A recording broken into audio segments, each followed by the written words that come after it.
चैत्र माह के शुक्ल पक्ष की त्रयोदशी तिथि को महावीर जयंती मनाई जाती है। जैन धर्म के 24वें तीर्थकर भगवान महावीर का जन्मोत्सव आज यानी कि 14 अप्रैल गुरुवार को मनाया जाएगा। जैन धर्म के अनुयायी महावीर जयंती को हर्षोल्लास के साथ मनाते हैं। भगवान महावीर ने 5 सिद्धांत बताए जो आज भी समृद्ध जीवन और आंतरिक शांति की ओर ले जाते हैं। सैकड़ों वर्ष पूर्व भगवान महावीर ने विश्व को अहिंसा, जीव दया सहित मानव हित के कई संदेश दिए। कोरोना जैसी महामारी प्रकृति के साथ छेड़छाड़ का ही तो नतीजा है, या यूं कहें कि हिंसा का प्रतिफल ही कोरोना महामारी है। वर्तमान समय में हमें अहिंसा और जीवों पर दया और महावीर के सिद्धांत ही ऐसी आपदाओं से पार पाने का मार्ग बताते हैं। महावीर स्वामी अहिंसा के पुजारी थे। उनका मानना था कि सृष्टि में जितने भी त्रस्त जीव हैं, उनके साथ हिंसा नहीं करनी चाहिए, उन्हें अपने रास्ते पर जाने से नहीं रोकने चाहिए, उन सबके प्रति समानता और प्रेम का भाव रखना चाहिए, साथ ही उनकी रक्षा भी करनी चाहिए। इस दौर में अहिंसा के व्रत का पालन किए जाने की सबसे ज्यादा जरूरत है। भगवान महावीर का दूसरा सिद्धांत है सत्य। इसके बारे में उनका कहना है कि मनुष्य को सत्य का मार्ग जरूर अपनाना चाहिए, किसी भी स्थिति में झूठ का सहारा नहीं लेना चाहिए।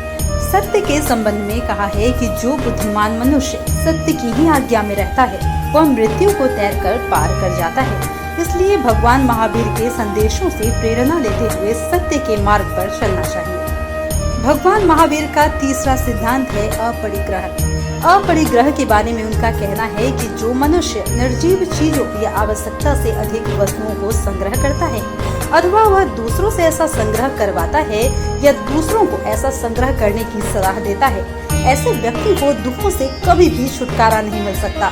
जगत के कल्याण हेतु भगवान महावीर ने ये संदेश अपरिग्रह के माध्यम से दुनिया को देना चाहा।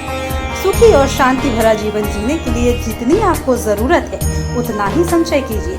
भगवान महावीर का चौथा सिद्धांत है अस्तेय।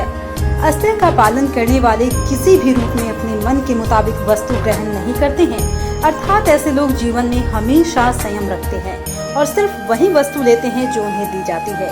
अस्तेय का मतलब है चोरी नहीं करना, लेकिन चोरी का अर्थ सिर्फ भौतिक वस्तुओं की चोरी नहीं है, बल्कि चोरी का अर्थ खराब नियत भी है।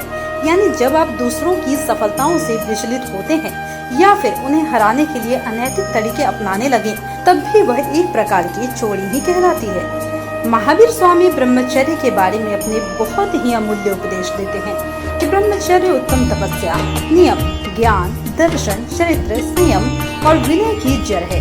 तपस्या में ब्रह्मचर्य श्रेष्ठ तपस्या है। ब्रह्मचर्य का अर्थ है अपनी आत्मा में लीन हो जाना या अपने अंदर छिपे ब्रह्म को पहचानना।